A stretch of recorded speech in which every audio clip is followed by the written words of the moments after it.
اقامت صلاۃ تک کیسے پہنچیں گے اس کو تفصیلاً مفصلاً مدللہ آپ کے سامنے بیان کیا جا رہا ہے۔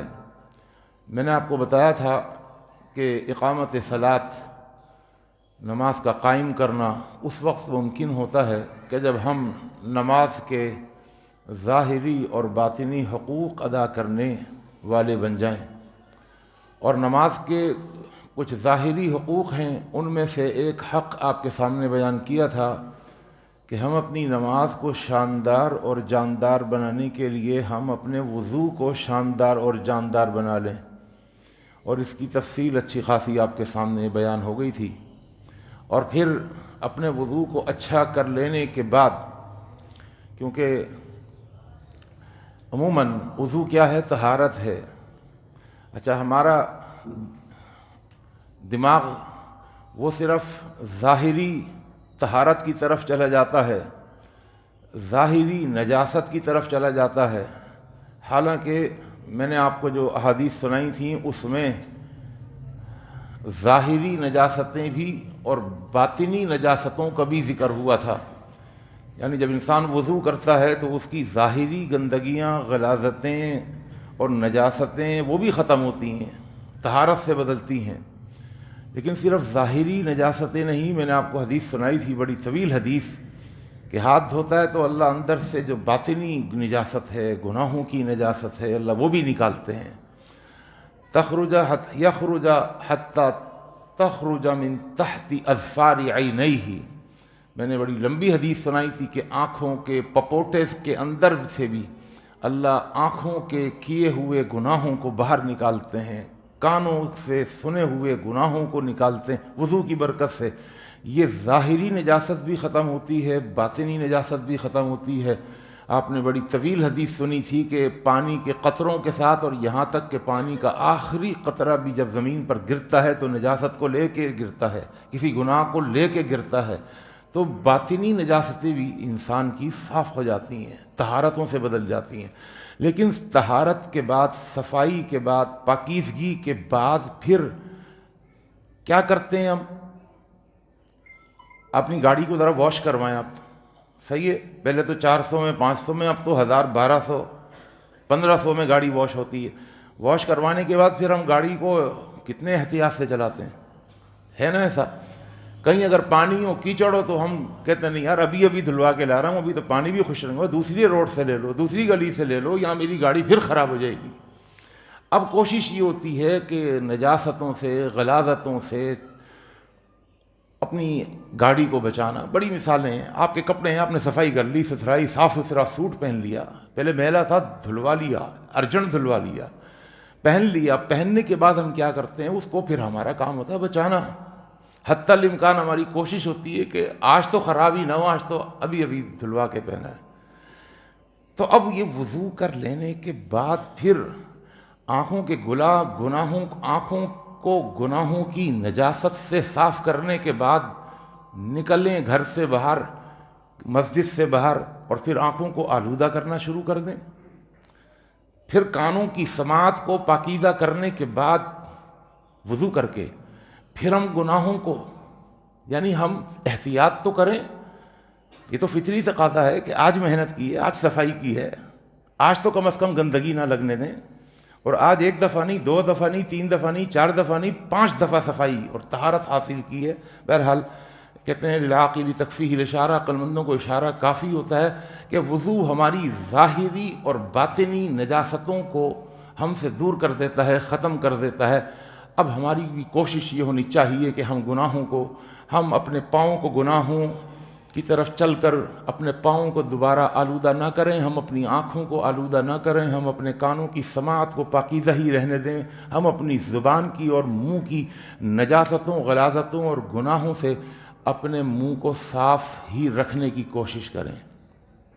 میں نے آپ کو پھر اور بتایا تھا کہ ایک دوسرا حق ہے اس کا، وہ دوسرا حق بھی بڑا اہم ہے۔ وہ دوسرا حق یہ بتایا تھا کہ اوقات کا اہتمام، ان الصلاۃ کانت علی المؤمنین کتابا موقوتا، یہ جو نماز ہے یہ اوقات کے اہتمام کے ساتھ فرض کی گئی ہے، یہ اللہ کے قرآن کا ترجمہ ہے۔ یہ نماز، بے شک یہ نماز اوقات کے اہتمام کے ساتھ تمہارے اوپر فرض کی گئی ہے۔ اور میں نے بتایا تھا کہ کبھی 2 بجے پڑھ لی، کبھی 3 بجے پڑھ لی، کبھی 1 بجے پڑھ لی، کبھی وقت پہ پڑھ لی، کبھی وقت نکال کے پڑھ لی، کبھی بالکل آخر وقت میں پڑھ لی۔ یہ آپ در حقیقت اپنے عملی رویے سے یہ بتا رہے ہیں کہ اللہ مجھے اپنے کام مقدم ہے، مجھے اپنی مصروفیات مقدم ہیں، مجھے اپنا کاروبار مقدم ہے، میں آپ کو اپنے کاروبار پر مقدم نہیں کر سکتا۔ صحیح ہے، آپ نے مجھے بلایا ہے، اپنے پاس میں آؤں گا لیکن اپنے کام نمٹا کے آؤں گا۔ آپ نے اذان میں نے سن لی ہے، آواز آ گئی ہے، مجھے پتہ چل گیا ہے کہ وقت ہو گیا، لیکن ابھی نہیں آ سکتا میں، اس لیے کہ میں بہت ضروری کام کر رہا ہوں، آپ سے بھی بڑھ کر ضروری ہے، نعوذ باللہ۔ یعنی ہم کہتے تو نہیں ہیں، لیکن انسان جو ہے وہ صرف زبان سے نہیں کہتا بلکہ اپنے عملی رویے سے بھی کہتا ہے۔ کہتے ہیں بلکہ عملی رویہ زبان سے زیادہ بولتا ہے، صحیح ہے نا؟ انسان کا ایکشن، اس کے action speaks louder than word, اس کے الفاظ سے زیادہ بولتا ہے۔ تو ہم اپنے عملی رویے سے اللہ کو بتا رہے ہوتے ہیں آپ زیادہ مقدم نہیں ہیں، ہم ترجیح آپ کو، پیورٹی آپ کو نہیں دیں گے، اپنے پہلے اس کام کو دیں گے، پھر آئیں گے آپ کے پاس، ٹائم نکال کے آئیں گے، ابھی ٹائم نہیں ہے، ابھی ادھر یہ کام کرنا ہے، ابھی پہلے یہ نمٹانا ہے۔ تو اس سے پتہ ہے کیا ہوتا ہے؟ اللہ قبول تو کر لیتے ہیں نماز، لیکن یاد رکھیے گا اللہ کی خوشنودی حاصل نہیں ہوتی، اللہ کی رضا حاصل نہیں ہوتی۔ اول وقت رضوان اللہ، پہلے وقت کے اندر وہ کام کر لینا اللہ کا، اس سے اللہ راضی خوش ہو جاتے ہیں۔ راضی کا مطلب اللہ خوش ہو جاتے ہیں۔ دیکھیے نا، اگر آپ کا باس، آپ اگر اپنے کسی نوکر سے، ملازم سے کہیں کہ یار ذرا یہ کام کر لو، اور وہ ملازم اپنے کسی کام میں لگا ہوا، وہ گاڑی آپ کی صاف کر رہا ہے یا کوئی کام کر رہا ہے، اپنے کپڑے دھو رہا ہے، اور آپ کہیں یار جلدی جاؤ روٹی چاہیے، اس وقت روٹی کم پڑ گئی۔ اور مجھے یاد ہے جب ہم چھوٹے ہوا کرتے تھے تو کھانے کے درمیان اگر اتفاق سے روٹی کم پڑ گئی تو پھر ہمارے والدین کہا کرتے تھے جاؤ بیٹا یہ جلدی سے روٹی لے کر آؤ۔ اس زمانے میں 10 پیسے کی پتہ نہیں کتنی کی سستی روٹیاں ہوتی تھیں، تندور، آپ یقین جانیے وہ جانے سے پہلے کہتے آ گئے، ارے ابھی تو نکلتا ہے جوتی پہننا، لیکن ان کا یہ جملہ آ گئے کیا، ارے بس آ گئے بس، اور پھر یہ ہم کو یہ جملہ ہوا کر دیتا تھا، اور ہم دوڑتے ہوئے، ہانپتے کانپتے ہوئے وہ تندور کی اوپر کی روٹیاں لے کر، اور ہم اس طرح آتے تھے دوڑتے ہوئے، ہانپتے کانپتے ہوئے، کہ ایسا لگتا تھا کہ تندور سے نکل کے ہمارے گھر کے اندر نکلی ہیں، یہ تندور سے ہمارے گھر میں نکلی، وہ پھولی بھی ہوتی تھی، اور پھر یہ جو شاباش ملتی تھی، اللہ، بس وہ شاباشی ہمارے اندر جو ہے نا اور طاقت بھر دیا کرتی تھی۔ تو میں عرض کر رہا ہوں، اور اگر آپ نے ملازم سے کہا کہ بیٹا جلدی سے روٹی لے آؤ، وہ اچھا کہتا اچھا لے آتا ہوں، اور وہ لے آئے، لیکن وہ 5 منٹ کے بعد، 10 منٹ کے بعد، گاڑی صاف کرنے کے بعد، کپڑے پورے دھونے کے بعد جا کے روٹی لے آئے، آپ کہیں گے اب کسی کام کی نہیں ہے بھائی، صحیح ہے روٹی تو لے آئے، کہنا تو مان لیا، لیکن میں خوش نہیں ہوا تمہارے اس عمل سے۔ خوش ہوں گے کیا؟ خوش نہیں ہوا۔ اور اگر وہ آپ کی آنکھوں کے سامنے اپنے اس کام کو چھوڑ دے اور سب سے پہلے آپ کے حکم کو مقدم کر دے سارے کاموں پر، اس سے آپ خوش ہو جاتے ہیں، یار اپنا سب کچھ چھوڑ کر سب سے پہلے یہ میرا کام کر دیتا ہے۔ تو فرمایا اول وقت رضوان اللہ، وقت آ جائے نا تو پھر کاموں سے کہہ دیا کریں مجھے نماز پڑھنی ہے، نماز سے ہی نہیں کہا کریں کہ مجھے کام کرنا ہے، بلکہ اپنے کاموں سے کہا کریں بھائی مجھے پہلے نماز پڑھنی ہے۔ اللہ مجھے اور آپ کو، ہم سب کو توفیق عطا فرمائے۔ یہ ہے وقت کی اہمیت۔ تو اس وقت کا اگر آپ نے خیال رکھا تو در حقیقت آپ نے نماز کی حفاظت کر لی۔ حافظوا علی الصلوات والصلاۃ الوسطی۔ اور میں نے آپ کو بتایا تھا کہ اللہ کے نبی صلی اللہ علیہ وسلم نے فرمایا لیس صلاۃ اثقل علی المنافقین، منافقین پر بس 2 نمازیں سب سے زیادہ بھاری ہیں، ایک فجر کی نماز، ایک عشاء کی نماز۔ فجر کی نماز بھی بڑی بھاری ہوتی ہے۔ اللہ کے نبی حضرت محمد مصطفیٰ صلی اللہ علیہ وسلم کی ایک حدیث ہے، صحیح بخاری کی حدیث ہے، ذکر عند النبی صلی اللہ علیہ وسلم رجل، اللہ کے نبی صلی اللہ علیہ وسلم کے پاس ایک آدمی کا ذکر ہوا کہ نام لیلہ، وہ پوری رات سوتا رہتا ہے، پوری رات، حتی اصبح، یہاں تک کہ صبح ہو جاتی ہے، معمول بنایا ہوا ہے، سب سوتے ہیں رات کو، لیکن یہ پوری رات سوتا رہتا ہے حتیٰ اصبح، صبح ہوتی ہے تو اس کی آنکھ کھلتی ہے، سورج نکلنے کے بعد اٹھتا ہے، یہ معمول بنایا ہوا ہے۔ بھائی یہ جو کچھ بیان ہو رہا ہے نا، یہ در حقیقت میں اپنی تربیت اور آپ کی تربیت کر رہا ہوں۔ سب سے پہلے اپنی تربیت، سب سے پہلے اپنے لیے میرا بیان ہے، اور اگر کسی نے اپنی اصلاح کر لی تو جمعہ میں آنا اس کا وصول ہو گیا، 100% وصول ہو گیا۔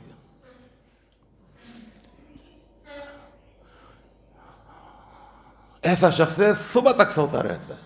اللہ کے نبی صلی اللہ علیہ وسلم نے پتہ ہے کیا فرمایا؟ آپ نے فرمایا ذاک رجل، یہ وہ آدمی ہے، بال الشیطان فی اذنیہ، یہ وہ ہے کہ شیطان نے اس کے دونوں کانوں میں پیشاب کر دیا ہے صحیح بخاری کی حدیث، صحیح مسلم کی حدیث۔ کس نے پیشاب کر دیا؟ شیطان نے پیشاب کر دیا۔ ابھی ذرا شیطان کو ایک طرف رکھی تھوڑی دیر کے لیے، تھوڑی دیر کے لیے۔ میں اصل میں کسی بھی چیز کو اس طرح سمجھانے کی کوشش کرتا ہوں کہ وہ نکلے نہیں پھر اللہ کی توفیق سے دماغ سے۔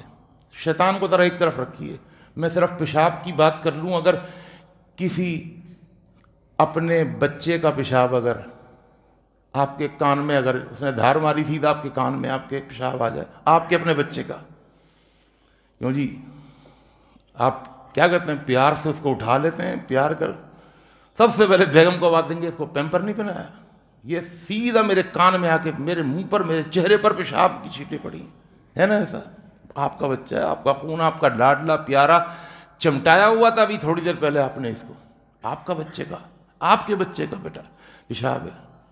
اللہ اکبر۔ چلیے چھوڑیے آپ کے بچے کے پیشاب تو اس کا ہے نا، آپ کا نہیں ہے، پیشاب تو بچے کا ہے، آپ کا تو نہیں ہے۔ آپ نے کبھی ایسا سوچ بھی سکتے ہیں؟ آپ کے اپنے پیشاب کی چھینٹیں اگر اتفاق سے کان میں تو نہیں پڑیں گی، اگر آپ کے پاؤں میں چھینٹیں پڑ جائیں، کبھی ہو جاتا ہے ایسا؟ بالکل انتظار کرتے رہے، جائیں گے واش روم، یا کوئی مسئلہ یا انتظار یا لائن یا ٹائم نہیں ملا یا واش روم نہیں، اب جب بالکل زور لگا ہوا گئے جاتے جاتے شلوار کھولتے پیشاب نہیں، کبھی اوہو میرے پاؤں میں بھی پیشاب کی چھینٹیں پڑ، ہو جاتا ہے کبھی ایسا؟ کیوں جی کیا چھوڑ دیتے ہیں اس کو؟ ارے اپنا پیشاب ہے بھائی، حالانکہ بہت فرق ہے اپنے میں اور غیر کے میں۔ ہمارے ناظم صاحب تھے، مرزا عبدالجبار صاحب، بڑی عجیب باتیں کرتے تھے۔ وہ کہتے تھے مولوی صاحب ایک عجیب بات ہے، انسان دوسرے کی پوٹی اور دوسرے کی پوٹی نہیں دیکھ سکتا، اپنی پوٹی کو دیکھ لے گا۔ کراہت آتی ہے، آپ کی اپنی بیگم، آپ کی اپنی سگی بہن، آپ کی اپنی سگی بیٹی، آپ کا اپنا سگا بچہ اگر WC پہ تھوڑی پوٹی لگی چھوڑ کے باہر آ جائے نا، آپ اندر جائیں تو آپ کیا بولتے ہیں؟ ناک پہ ہاتھ رکھ کے، یار کوئی تمیز نہیں ہے بھائی، تم فلش ٹینک نہیں کیا نا میں پیچھے لگا ہوا، کیا پانی نہیں ہے؟ یہ کس طرح چھوڑ کے آ گئے؟ کیا دیکھ نہیں سکتا آدمی، اتنی کراہت ہوتی ہے دوسرے کی پوٹی دیکھ کر، اپنی پوٹی کو دیکھنے میں اتنی کراہت محسوس نہیں ہوتی۔ اللہ اکبر۔ اپنی پیشاب کی چھینٹیں اگر ہمیں سے برداشت نہیں ہوتی، پھر جو انسان، اور انسان نہیں بلکہ بات اللہ کے نبی کر رہے ہیں شیطان کی، جو آپ کی برادری کا ہے ہی نہیں، وہ انسان ہی نہیں ہے، وہ شیطان۔ جن بھی نہیں کہا کہ جن میں کچھ مسلمان ہوتے ہیں، بڑی تشریح کر چکا ہوں جنات سے متعلق، جن میں پڑھا چکا ہوں۔ جنات میں وہ جو شیطان ہیں، جو دشمن ہیں مسلمانوں کے، وہ جن کیا کرتا ہے؟ اللہ کے نبی صلی اللہ علیہ وسلم نے فرمایا کہ جو شخص پوری رات سوتا رہے اور سوتے سوتے پوری رات گزار دے اور صبح کر لے، وہ سن لے بال الشیطان فی اذنیہ، شیطان آیا تھا رات کو اور شیطان نے اس کے دونوں کانوں میں پیشاب کیا، اس کان میں بھی پیشاب اور اس کان میں بھی پیشاب۔ آپ کہیں گے مولوی صاحب ہمارے تو کان وان بالکل صاف ہوتے ہیں صبح جب ہم اٹھتے ہیں، تو پھر میں کیا کروں؟ یہ سن کر آپ کی بات یہ کہوں کہ اللہ کے رسول غلط کہہ رہے ہیں؟ جن نظر آتے ہیں آپ کو؟ نہیں، جب وہ نظر نہیں آتے ان کا پیشاب کیسے نظر آئے گا؟ ان کا پیشاب کیسے نظر؟ ان کا پیشاب بھی نظر نہیں آتا، لیکن اس کے پیشاب کی نحوستیں، اس کی غلاظتیں، اس کے جراثیم، اس کی بدبوئیں اور اس کے نقصانات کا کوئی اندازہ کر سکتا ہے کہ آ کے بھی کہاں پیشاب کیا؟ ہاتھ پہ نہیں، پاؤں میں نہیں، بلکہ کانوں کے اندر دونوں کانوں کے اندر شیطان اس کے پیشاب کر دیتا ہے. بال الشیطان فی اذنی.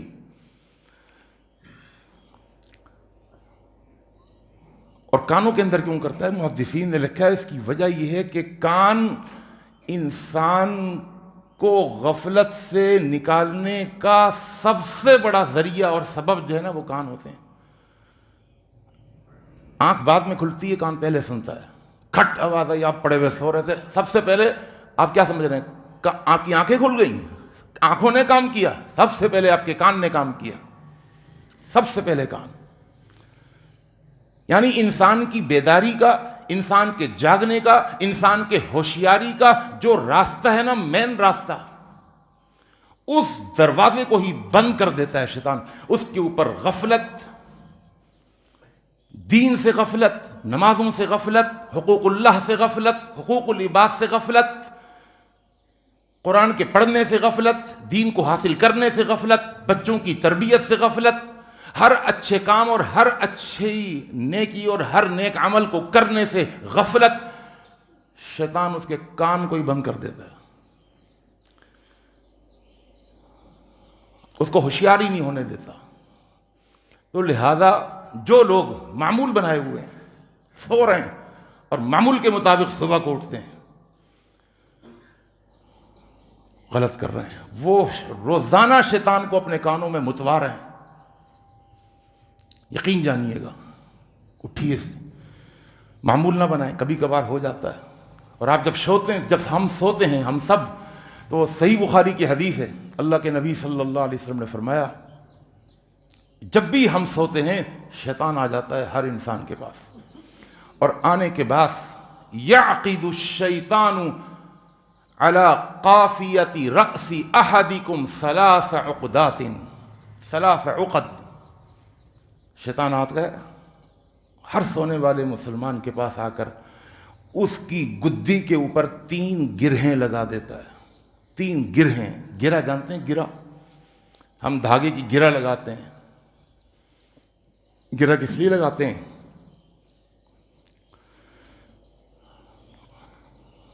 سورہ فلق کے اندر آپ نے پڑھا ہوگا یہ لفظ، قل اعوذ برب الفلق من شر ما خلق ومن شر غاسق اذا وقب ومن شر النفاثات فی العقد.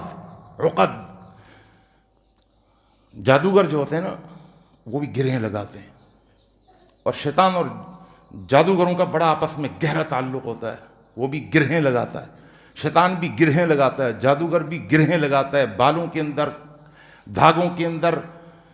تو شیطان آ کر روزانہ ہماری گردن کے پاس بیٹھ کر، صحیح بخاری کی حدیث ہے، یعقد الشیطان ثلاث عقد، 3 گرہیں لگاتا ہے، اور ہر گرہ کے اوپر ایک جملہ کہہ کے پھونک مارتا ہے. الفاظ کیا ہیں؟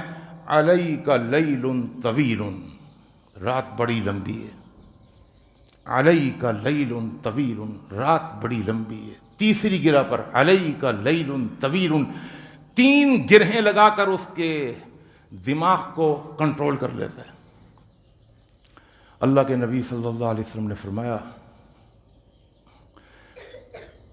فَإِنِ اسْتَيْقَظَ، اگر اس کی رات کو آنکھ کھل جائے.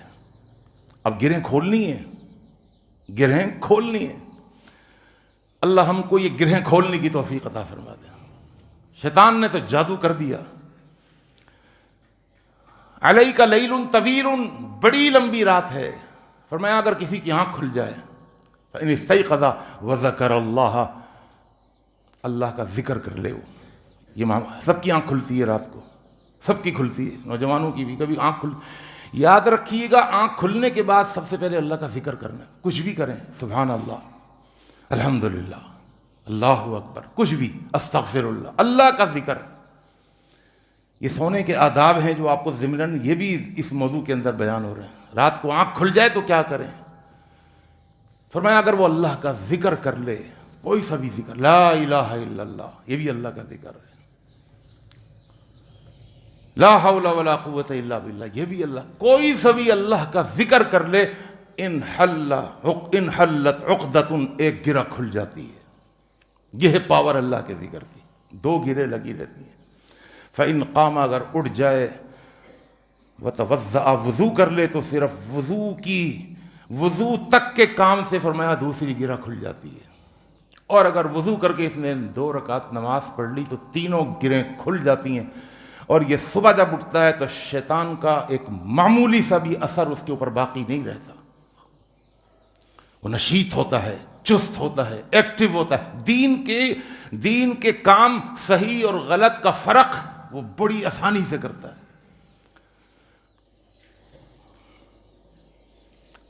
آئیے ایک اور حدیث یاد آ گئی، بڑی زبردست حدیث ہے، یہ بھی صحیح بخاری کی حدیث ہے۔ فرمایا من تعار من اللیل، جو شخص رات کو اس کی آنکھ کھل جائے، ایک خاص ذکر بتایا شریعت نے، اور یہ دعا کی قبولیت کا ضامن ہے، یہ ذکر دعا کی قبولیت کا ضامن۔ فرمایا من تعار من اللیل، جس کی رات کو آنکھ کھل جائے، اور رات کو آنکھ کھلنے کے بعد پھر وہ کیا کہے، اللہ اکبر، سب کو یاد ہوگا، سب کو، کوئی لمبا چوڑا مشکل وظیفہ نہیں بتایا۔ آج ہم کہتے ہیں مولوی صاحب کوئی دعا بتائیں کہ دعا قبول ہو جائے، مانگ رہے ہیں، ایک مسئلہ اٹکا ہوا ہے، دعا کریں اللہ قبول کر دے، کوئی وظیفہ بتا دیں۔ آئیے وظیفہ لے لیجئے۔ فرمایا من تعار من اللیل، جس کی رات کو سوتے سوتے آنکھ کھل جائے، آج کل تو راتیں لمبی آنکھ کھلتی ہے، اور وہ یوں کہے لا الہ الا اللہ وحدہ لا شریک لہ لہ الملک ولہ الحمد وہو علی کل شیء قدیر، تقریباً سب کو یاد ہوگا یہ، اور یہ کہنے کے بعد پھر وہ یوں کہے الحمدللہ۔ اچھا، ترتیب جو حدیث میں ہے نا، میں وہی ترتیب بتا رہا ہوں۔ عموماً ہمارے یہاں تو سبحان اللہ والحمدللہ ولا الہ الا، اس حدیث میں جو ترتیب ہے نا، وہ ترتیب یہ ہے کہ لا الہ الا اللہ وحدہ لا شریک لہ لہ الملک ولہ الحمد وہو علی کل شیء قدیر کہنے کے بعد وہ کہتا ہے الحمدللہ، اور یہ نہیں کہ 100 دفعہ، ایک دفعہ الحمدللہ، پھر سبحان اللہ، سبحان اللہ، الحمدللہ، سبحان اللہ، لا الہ الا اللہ واللہ اکبر۔ ترتیب ذہن میں رکھیے گا، لا الہ الا اللہ وحدہ لا شریک لہ کے بعد الحمدللہ، اور اس کے بعد سبحان اللہ، پھر سبحان اللہ کے بعد لا الہ الا اللہ واللہ اکبر ولا حول ولا قوت الا باللہ۔ چھوٹا سا وظیفہ ہے، ایک دفعہ بس یہ پڑھ لیا۔ اس کے بعد اللہ کے پیغمبر صلی اللہ علیہ وسلم فرماتے ہیں یہ اللہ سے جو بھی مانگتا ہے اللہ اس کی دعا قبول کر لیتا ہے، جو بھی مانگتا ہے اللہ سے مانگیے، اللہ تعالیٰ دعائیں ضرور قبول کریں گے۔ تو یہ رات کو اگر اس طریقے سے آنکھ کھل جائے تو یوں کریں۔ اللہ کے نبی حضرت محمد مصطفیٰ صلی اللہ علیہ وسلم کے صحابہ، آپ نے ایک مرتبہ فرمایا، اور یہ حدیث بھی صحیح بخاری اور صحیح مسلم کی حدیث ہے، فرمایا لیس صلاۃ اثقل علی المنافقین من الفجر والعشاء، منافقین پر فجر اور عشاء کی نماز سب سے زیادہ بھاری ہوتی ہے، ولو یعلمون، اگر ان کو پتہ چل جائے، ما فیہما، کہ فجر میں ملتا کیا ہے اور عشاء میں ملتا کیا ہے، لأتوہما، تو یہ ضرور بالضرور فجر میں اور عشاء کی نماز میں حاضری دیں، حاضر ہوں، آئیں، وقت پہ نماز پڑھیں فجر کی اور عشاء کی۔ ولو حبون، حبون کہتے ہیں کہ ایک آدمی ایسا بیمار ہو کہ وہ کھڑا نہ ہو سکتا ہو، اس کی کمر سیدھی نہ ہو سکتی ہو، بلکہ وہ رکوع تک بھی نہ آ سکتا ہو، وہ اتنا بیمار ہو کہ وہ جب چلنا چاہے نا تو وہ اپنی کوہنیوں کو زمین پر رکھ کر، اپنے گھٹنوں اور اپنی کوہنیوں پر اپنا وجود رکھ کر، اور پھر اپنی کوہنیوں اور اپنے گھٹنوں سے زمین پر چلنے والا ہو۔ حبون کو سمجھا رہا ہوں، حبون وہ مریض، آپ نے دیکھا ہوگا کبھی بازاروں میں ایسے بیچارے بیمار ہوتے ہیں، چلا نہیں جاتا، وہ اپنی کوہنیوں کے بل اور گھٹنوں کے بل چل رہے ہوتے ہیں۔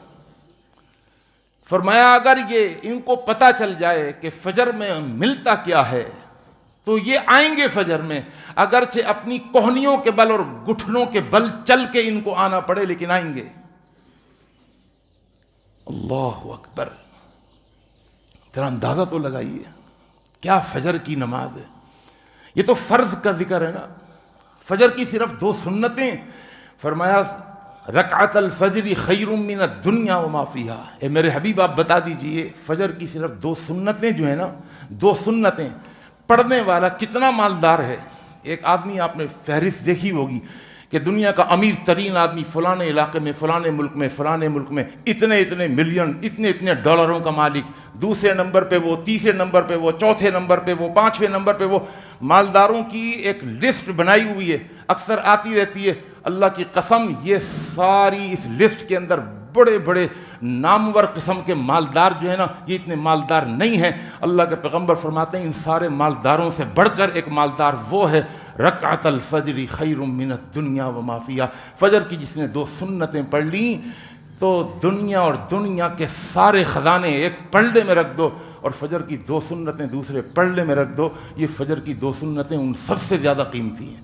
فجر کی 2 سنتیں پڑھنے والا سب دنیا کا سب سے بڑا مالدار آدمی ہے، سب سے زیادہ اس کے پاس دنیا ہے. ہاں کبھی ناغہ ہو جاتی ہے، میں یہ نہیں کہہ رہا. آنکھ کبھی ایسی لگتی ہے کہ کھلتی نہیں. اب کیا کریں؟ آپ کی تو کوشش تھی، آپ تو الارم لگا کے سوئے، ہے نا ایسا؟ آپ تو پکا ارادہ کر کے سوئے کہ میں ضرور اٹھوں گا انشاءاللہ، لیکن نہیں اٹھ سکے. ہوتا ہے ایسا، یا تو بیماری ہوتی ہے یا واقعتاً آنکھ نہیں کھلتی. کبھی ایسا ہوتا ہے الارم بھی بج رہا ہے لیکن انسان نہیں اٹھا، پتہ ہی نہیں چلا اس کو الارم کا. ہوتا ہے ایسا. لیکن نیت تو ہو. اور نیت کس کو کہتے ہیں پتہ ہے؟ صبح اگر 6:20 پہ نماز ہو رہی ہے، اگر آپ کی 6:20 نہیں 5:20 کی اگر آپ کی فلائٹ اگر ہوگی نا، فلائٹ، تو آپ کیا کرتے ہیں؟ کتنا پکا ارادہ کر کے سوتے ہیں. یار ذرا جلدی سونا ہے، مجھے صبح 2 گھنٹے پہلے ایئرپورٹ جانا ہے، 2 گھنٹے پہلے. ذرا دیکھیں آپ، وہ آپ کے 20,000 روپے جو آپ کا ٹکٹ، 20,000 روپے کا جو ٹکٹ ہے، وہ جو 20,000 روپے آپ کے پھنسے ہوئے ہیں، اس کو سیو کرنا، اس کو محفوظ بنانے کے لیے آپ پروگرام بنا رہے ہیں، اپنے پروگرام آگے پیچھے کر رہے ہیں، اپنا ٹائم آگے پیچھے کر رہے ہیں. اور آپ ایئرپورٹ کا پروٹوکول یہ ہے کہ اگر آپ کی فلائٹ لوکل ہے تو آپ 2 گھنٹے پہلے پہنچ کے دکھاتے ہیں. انٹرنیشنل فلائٹ 3 گھنٹے پہلے، یہ ایئرپورٹ کا، یہ فلائٹ کا پروٹوکول ہے، یہ جہاز کی سیٹ کا پروٹوکول ہے.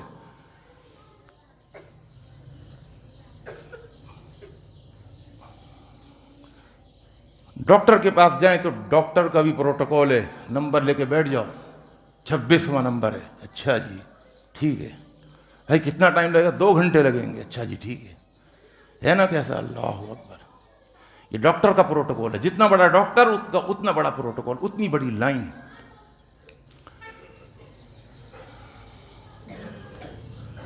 آئیے میں شادی ہال کا پروٹوکول ہم سب جانتے ہیں سب.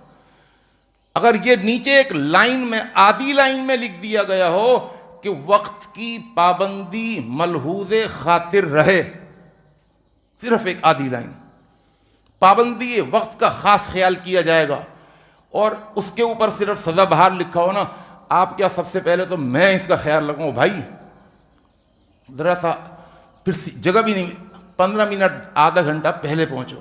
یہ اس سزا بہار کا پروٹوکول ہے، یہ اس کھانے کا پروٹوکول ہے، یہ اس دعوت کا پروٹوکول ہے. اللہ کا کوئی پروٹوکول نہیں ہے. اذان ہو گئی، ہوتی رہے. نماز کھڑی ہو گئی، ہوتی رہے، پڑھ لیں گے. کوئی نماز کا پروٹوکول، اللہ کا کوئی پروٹوکول نہیں ہے. ذرا سا بلاوا آ جائے گورنر ہاؤس سے، اللہ کی قسم وقت سے پہلے پہنچ کر ہم گورنر کا ویٹ کرتے ہیں، انتظار کرتے ہیں. یہ اس کا پروٹوکول ہے. مجھے ہائی کورٹ جانا پڑا 2 مرتبہ، تو میں وہاں گیا تو میں حیران رہ گیا اس ہائی کورٹ کے آنے والے جج کا پروٹوکول، کہ سارے کے سارے بیٹھے ہوئے ہیں، وکیل اس طرف بھی بیٹھے ہوئے ہیں، اس طرف بھی بیٹھے ہوئے ہیں، موکل بھی ادھر ادھر دونوں طرف بیٹھے ہوئے ہیں، آپس میں بات چیت ہو رہی ہے. لیکن جیسے ہی کوئی جج اندر آنے کے لیے جیسے ہی آتا ہے تو ایسی خاموشی، ایسا سناٹا، آوازیں ایسے غائب ہو گئیں جیسے گدھے کے سر سے سینگ غائب ہو گئے. میرے وکیل نے مجھے کہا مول صاحب کوئی موبائل اگر پہلے سے کوئی موبائل اگر آپ کا جو ہے نا وہ ٹون ٹان آنی نہیں چاہیے، موبائل سائلنٹ پہ کر لیں، یہ پروٹوکول ہے یہ. اور نماز کا پروٹوکول، اللہ کے سامنے کھڑے ہونے کا پروٹوکول کچھ نہیں ہے. ہمارے موبائل اسی طرح بجتے رہیں، کسی نے کون سی ٹون لگائی ہوئی ہے، کسی نے کون سی ٹون لگائی ہوئی ہے، کوئی پروٹوکول نہیں. ہرگز ایسا نہ کریں اللہ کے ساتھ. وما قدر اللہ حق قدرہ، تم نے اللہ کی قدر نہیں جانی. تمہارا عملی رویہ بتا رہا تھا کہ تم نے سب سے پیچھے اگر رکھا ہوا ہے تو اللہ کی ذات کو رکھا ہوا ہے. تمہارا جہاز کا ٹکٹ، تمہارا ایئرپورٹ آگے، تمہارا ڈاکٹر مقدم، تمہارا جج مقدم، تمہارا گورنر مقدم. کسی آپ دیکھیں زندگی کے ہر شعبے میں ہم سب سے آگے، سب سے پہلے پہنچتے ہیں. لیکن اگر نماز کی بات آتی ہے تو پڑھ لیں گے، جمعہ پڑھ لیں گے، جی کیا ہوا، پڑھ لیں گے. دیر ہو جائے گی، کبھی آنکھ نہیں کھلے گی، یہ میں اس سے انکار نہیں کر. اللہ کے پیغمبر کی آنکھ نہیں کھلی، اللہ کے پیغمبر کی. ایک غزوے سے واپسی پر مکہ کی طرف جا رہے تھے، صحابہ رات کو بھی سفر کر رہے تھے، دن کے تھکے ہوئے تھے. اللہ کے پیغمبر بھی نہیں رک رہے، بس جا رہے ہیں کہ مدینہ پہنچیں گے. صحابہ نے عرض کی، اے اللہ کے رسول صلی اللہ علیہ وسلم، لو عرست بنا، یا رسول اللہ، اے اللہ کے رسول رات کو تھوڑا سا پڑاؤ کر لیں، تھوڑا سا ہم سو جائیں، تھکے ہوئے ہیں بالکل، آپ مسلسل سفر جاری رکھے ہوئے ہیں. لو عرست بنا. اللہ کے رسول صلی اللہ علیہ وسلم نے ایک خدشے کا اظہار فرمایا اور آپ نے فرمایا، اخاف، میں اس بات سے ڈرتا ہوں، ان تناموا عن الصلاۃ، کہ تم فجر کی نماز میں سوتے رہو گے. کیونکہ فجر کی نماز اب جو اگر سو گے نا تو فجر کی نماز جائے گی. حضرت بلال بھی تھے، اللہ کے رسول صلی اللہ علیہ وسلم سے عرض کرنے لگے، اے اللہ کے پیغمبر آپ بالکل بے فکر ہو جائیں، انا اوقظکم، میں جگا دوں گا سب کو، میں جاگوں گا، سب کو سلا دیں، آپ بھی سو جائیں، آپ بھی تھکے ہوئے ہیں. انا اوقظکم. اللہ کے نبی صلی اللہ علیہ وسلم نے جب بلال کی گارنٹی دیکھی کہ بلال گارنٹی دے رہے ہیں تو حدیث میں آتا فاستجعها، اللہ کے رسول صلی اللہ علیہ وسلم بھی سو گئے. اور لشکر تھکا ہوا، سفر کی صعوبتیں، مشقتیں انہوں نے چور چور کیا ہوا تھا، پورا لشکر سو گیا. بلال حبشی رضی اللہ تعالیٰ عنہ کہتے ہیں میں جاگتا رہا کہ ان کو فجر میں جگاؤں گا.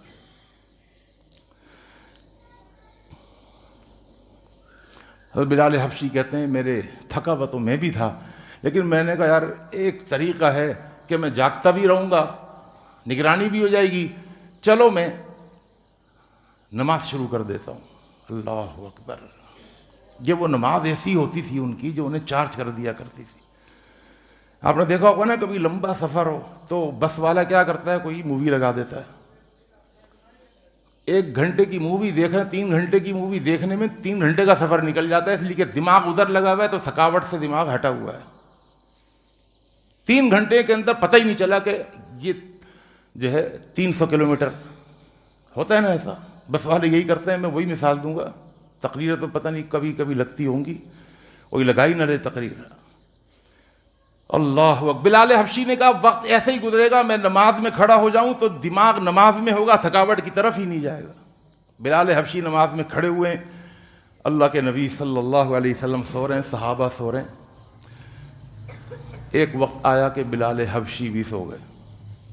بلال حبشی کہتے ہیں کہ نماز سے فارغ ہونے کے بعد اب میرے دل نے چاہا کہ میں جہاں سے سورج نکلنے والا تھا میں اس طرف منہ کر کے اپنی اونٹنی کو پیچھے بٹھا کر اس کو بیک بنا کر اس کی طرف ٹیک لگا کر کے میں اس طرح بیٹھ کر کے انتظار کروں سورج کے نکلنے کا، بس قریب ہے سورج نکل جائے گا.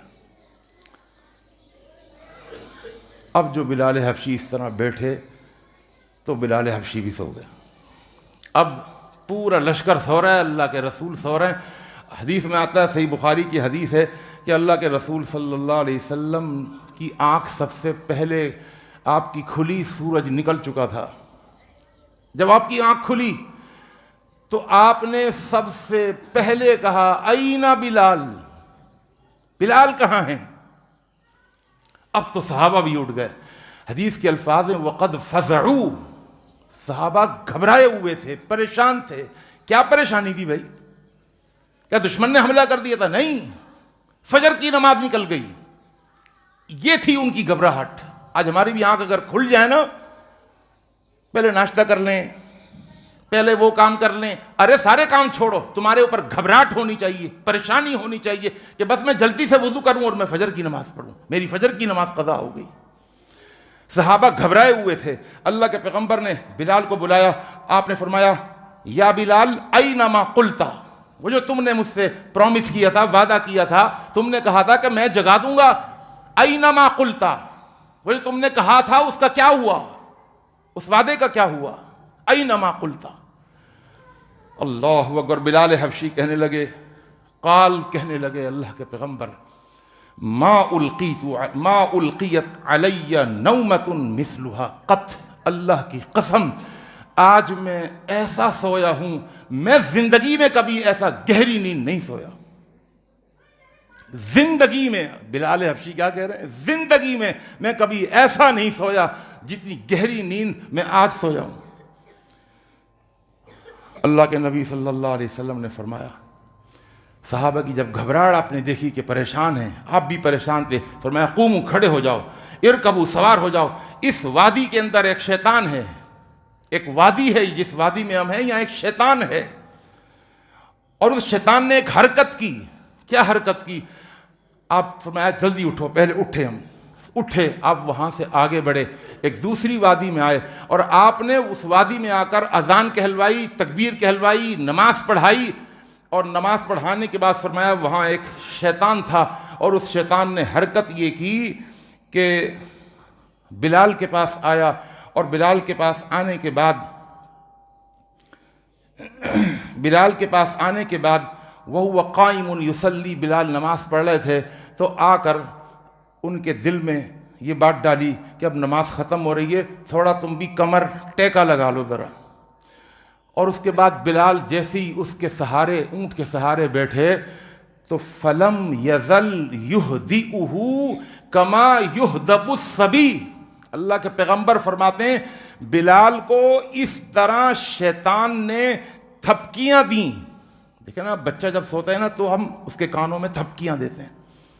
شیطان نے آ کر بلال کے کان میں اس طرح تھپکیاں دی جس طرح بچے کو تھپکیاں دی جاتی ہیں.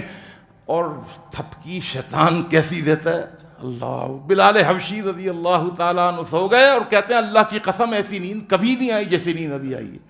فرمایا یہ شیطان نے تم کو سلا دیا. تو بھائی کبھی اگر ایسا ہو جائے، شیطان غالب آ جائے، تو بھائی اٹھتے کے ساتھ ہی سب سے پہلے ایک تو آپ کے اوپر گھبراہٹ ہونی چاہیے، پریشانی ہونی چاہیے، اور سب سے پہلے نماز پڑھنی چاہیے. اللہ کے رسول صلی اللہ علیہ وسلم کا یہی معمول تھا. اگر کبھی آنکھ کھل جائے، آپ کی آنکھ لگ جائے، اور ایک دفعہ آپ کی عصر کی نماز نکل گئی، اور اللہ کے رسول صلی اللہ علیہ وسلم نے جو بد دعا دی نا، وہ ہلا دینے والی بد دعا ہے. غزوہ خندق کے موقع پر عصر کی نماز نکل گئی. خندق کا موقع بڑا خطرناک معاملہ تھا، وہ غزوہ کبھی بیان کروں گا کہ عصر کا وقت ہو گیا لیکن نماز نہیں پڑھ سکے مجاہدین. انتظار کر رہے ہیں کہ جنگ رکے تو ہم پڑھ لیں، تھوڑا سا معاملہ سنبھلے تو نماز پڑھ لیں، لیکن نہیں پڑھ سکے یہاں تک کہ سورج غروب ہو گیا. جب سورج غروب ہوا تو اللہ کے نبی کی زبان پر ایک بد دعا آئی. یہ بد دعا صحیح بخاری کی حدیث میں موجود ہے. اللہ کے نبی نے بد دعا کیا دی؟ حالانکہ آپ رحمت تھے تمام جہان والوں کے لیے، کافروں کے لیے بھی رحمت تھے، مشرکین کے لیے بھی رحمت تھے. آپ نے بد دعا کیا دی؟ آپ نے فرمایا حبسونا عن صلاۃ الوسطی، انہوں نے ہماری عصر کی نماز سے ہم کو روک دیا. حبسونا عن صلاۃ الوسطی صلاۃ العصر، ان کی وجہ سے ہماری عصر کی نماز قضا ہو گئی. آپ نے بد دعا کیا دی؟ ملا اللہ بیوتہم وقبورہم نارا، اللہ ان کے گھروں کو بھی آگ سے بھر دے، اللہ ان کی قبروں کو بھی آگ سے بھر دے. اقول قولی ھذا استغفر اللہ لی ولکم اجمعین. الحمد للہ نحمده ونستعینه ونستغفره ونؤمن به ونتوکل علیہ ونعوذ باللہ من شرور انفسنا ومن سیئات اعمالنا من يهده الله فلا مضل له ومن يضلل فلا هادی له ونشهد ان لا الہ الا اللہ وحده لا شریک له ونشهد ان محمدا عبده ورسوله. اللهم انصر من نصر دین محمد صلی اللہ علیہ وسلم واجعلنا منهم واخذل من خذل دین محمد صلی اللہ علیہ وسلم ولا تجعلنا منهم. عباد اللہ رحمکم اللہ، ان اللہ یأمر بالعدل والإحسان وإیتاء ذی القربى وینہی عن الفحشاء والمنکر والبغی یعظکم لعلکم تذکرون.